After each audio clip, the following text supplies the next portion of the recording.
गैरसमज आहे की खूप जास्त खावं, जे की खरं नाही आहे.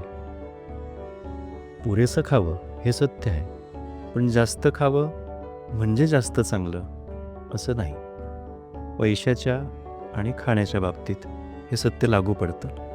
जितकं जास्त तितकं छान असं नसतं.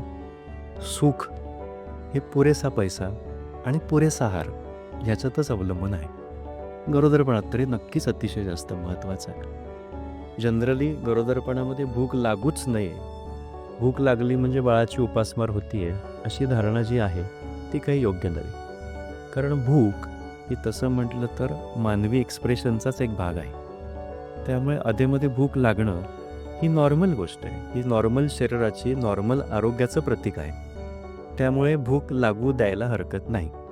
आणि अगदीच असंही असेल तर मग लो कॅलरी म्हणजे गाजर किंवा ताक किंवा मुरमुरे अशा काही गोष्टी खाऊन ती भूक मोडण्याचा आपण प्रयत्न करू शकतो.